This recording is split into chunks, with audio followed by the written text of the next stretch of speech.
Ministério da Saúde. Em Aracaju, apenas 8% dos maiores de 18 anos são fumantes.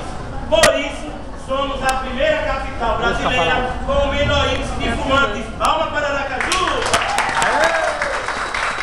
O fumo passivo é a maior causa das doenças respiratórias das crianças. 50 mil pessoas morrem por ano por causa do cigarro. 30% da morte por câncer é por causa de quê? Do cigarro. E as pessoas que são fumantes passivas têm 3 vezes a chance de complicações por câncer